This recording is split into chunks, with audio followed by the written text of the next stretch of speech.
Okay.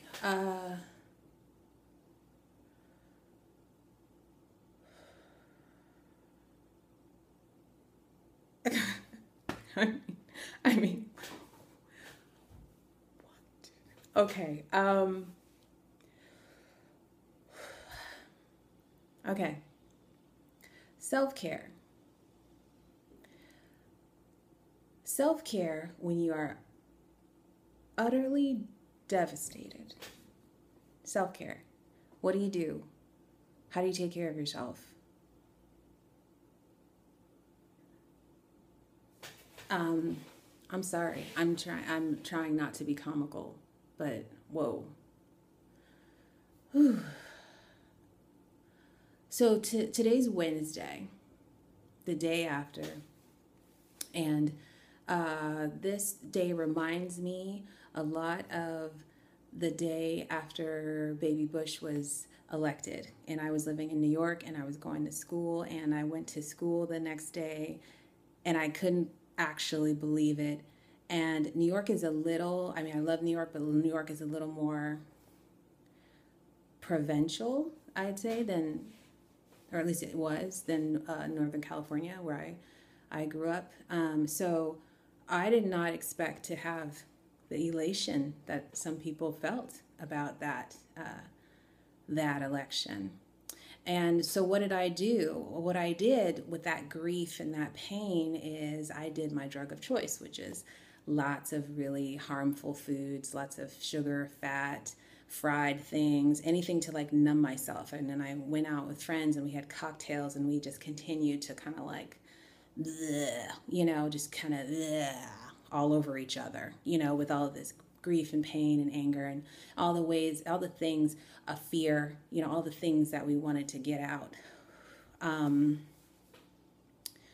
and I wanted just to say to people today, because this is a different day. I don't do things that way anymore. But, just because there's a gun in the room doesn't mean you have to turn it on yourself. That's what I actually tell my self care clients a lot. Just because we have a Trump sized gun in the room doesn't mean we have to point it at ourselves. So, this is not a time to take any sort of anger, fear, frustration out on yourself or anyone around you. This is a time to really like buck down, like get down, like, like some Kyle Alren business, where it's, we really have to start integrating and integrate these feelings, grieve them, let them go, and start making decisions about what happens next. Um, I'm I don't know if you've read like Joseph Campbell origin stories kind of things. For me, this is what I think of. I sometimes look at historical figures and I think, when was the moment that they decided or they became the thing they became to us? Gandhi was just like hanging out, a student, teacher, family, and then he saw some injustices and was like, no, I got to do something about it. Che Guevara, a rich kid, all of a sudden decided that he wanted to fight and speak and lead. So this is a great time to start your origin story if you haven't already. This is the great time to start choosing love over hate and fear, because it looks like it's going to be the story for us for these next couple of years anyway. So you might as well choose which side you're on. The way I think, because I'm a nerd and I like to think in Jedi terms, it's like, do you want to be a Sith or do you want to be a Jedi? The Jedi, look, the Sith had better outfit. I'm not gonna lie. Obi-Wan, I was not feeling that beige thing. The Sith had a better outfit. But in terms of skincare, the Sith was all jacked up. I'd rather be Obi-Wan. Okay, so do you want to be a Sith? Do you want to be a Jedi? Here's a couple of self-care techniques that you can do today to take care of yourself. This is already running over what I wanted it to. Stay away from inciting media today. That means anything that you don't feel is nourishing to you. After 9/11, we spent a lot of time with, goodness, I'm completely forgetting his name. But anyway, choose the anchor person, Rachel Maddow, just somebody that you connect with, that you want to watch, and don't watch anybody else. Just stay away from inciting media. Talk to calm people, even if they're people that you love around you that you wanted to connect with and you want to support them right now, just keep it balanced and even. Check your pulse and see if it's getting crazy and high, and keep it down, keep it down. Hug your pets. This was, we went to an election night party last night, sit and grieve party last night, and my neighbor's dog Scout was there, and so we hung out with Scout, and that was awesome. And it was really lifted my heart to see her sweet little face. Let yourself grieve. Let yourself have those moments of just like, fuck.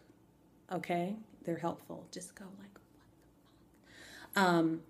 Funnel the fear and the anger into something creative, something that I love to do, especially when I feel a loss or I'm grieving. I like to pound on my drums. I like to write songs. I like to write stories. I like to sing. I like to do things that are creative, and something creative and can manifest from this.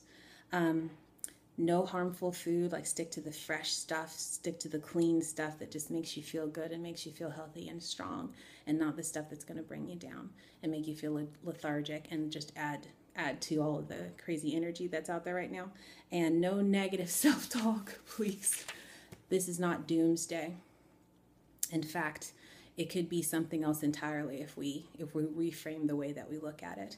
And my last thoughts are, Donald Trump is now the leader of the free world. I've always had a problem with that wording because it's misleading and also extremely arrogant to think that anybody is the leader of the free world. But I want you to know, are we really free if we are living with this much ego and this much arrogance and this much entitlement and fear? I don't think so. So real freedom begins when we start having choices, making choices, merging intentions with actions. And so choose something else today. Choose something else today. Real freedom begins when you take care of yourself and you realize that it's not actually about you. It's about creating a better, more virile and vital person so that you can actually be there and give more to the world and give more to others. This has gone really long. So I just wanted to spew that out to you guys today. I hope you take it to heart and take care of yourselves today.